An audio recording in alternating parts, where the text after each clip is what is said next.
Welcome to another episode of the Money Wheel Podcast. The journey to wealth starts here with your host, Dawn Shade. Hello, friends and future millionaires. Welcome to this episode of the Money Wheel. My name is Kris Hutchinson. So today I want to talk about running ads and what it's going to take for you to get there. Because with an online business, there's no way you're going to sell any products if you don't tell people about it. And what does that mean? That means running ads. So that should be your goal.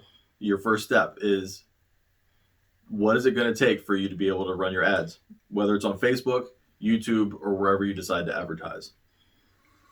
The first thing you're going to need is your landing page. Is your landing page complete? It doesn't need to be perfect.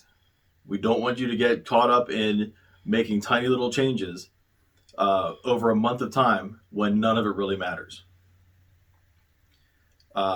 We just want to make sure that it's done, that it's complete, that your message is there, and that it works. So once they're on their landing page, what is it that they're supposed to do? Is it an opt-in where they're going to give you their email address to receive a free product? Or are they actually going to buy something from you? So does that payment button work? Is your payment processor set up? If it's an opt-in, is your autoresponder set up so that way they can get put onto your list? You need to test all these things to make sure that they're working. Make sure that they receive the emails that they're supposed to receive within the next few minutes, whether it's a receipt for whatever they purchased, or whether it's a welcome email or whatever it is. So those are the first big things you need to make sure are working. Now, what else is there? You also want to have your tracking set up. If you're running Facebook ads, make sure your Facebook pixel is installed and is working properly. This is super important to have, especially at the beginning, because you need to make sure that you're getting that data back to track customer behavior. Because if you start running ads and say they don't work, or maybe they don't work as well, if you don't have that data that the pixel provides, you're not going to know what changes you need to make. You know, the data from your pixel could tell you that, yes, your landing page is working, but whatever the step after that is where customers are falling off. So that's going to give you key clues so you know where to focus and to make minor changes to get better results.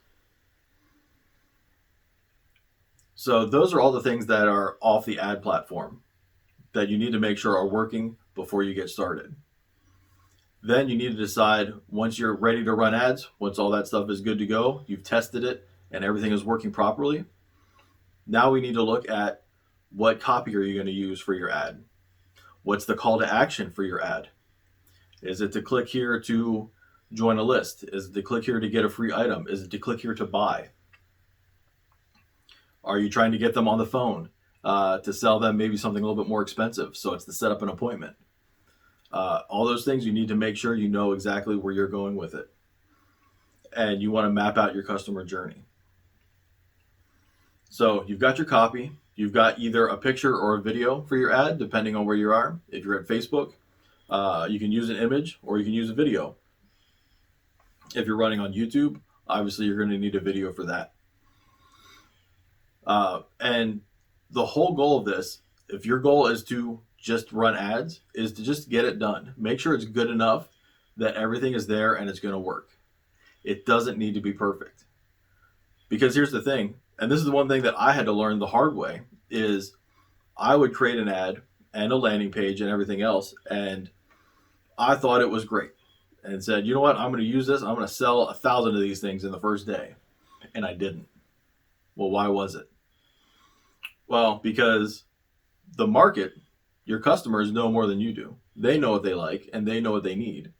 And it turned out that my message wasn't accurate. So I spent all this time, I spent months of tweaking the copy and fidgeting with the landing page for nothing because it didn't work. And I had to go back and redo it all once I got better feedback from my audience telling me exactly what they needed and what their problems were. So right now your goal is to just get it working. Once you get some data back from your pixel, then we can start making adjustments. Maybe people are seeing it, but they're not clicking it. So that tells me there's something wrong with your ad. Maybe they're clicking it, they're going to your landing page, but they're not buying. So now that's telling me there's something wrong with your landing page, right? And all these things need to work in alignment with each other in order to get the best results that they can. So I know I covered a lot of things today, and if you need help with any of this, please reach out to me, Kris, Kris, at moneywheelpodcast.com, or you can reach out to Don at moneywheelpodcast.com as well. That's all I got for today, and we'll see you next time on The Money Wheel. Thank you for listening to the Money Wheel Podcast. If you enjoyed this episode, please subscribe and like the podcast. For everything that was talked about in today's amazing show, go to moneywheelpodcast.com and get today's show notes, past episodes, and most importantly, you can connect with Don Shade on all his social media platforms. Again, at moneywheelpodcast.com. If you are just looking to email Don, you can email him at don@moneywheelpodcast.com. For a list of all our tools we use in our business, you can go to moneywheelpodcast.com/resources. Again, thank you for listening to today's podcast, and see you in our next episode of the Money Wheel Podcast.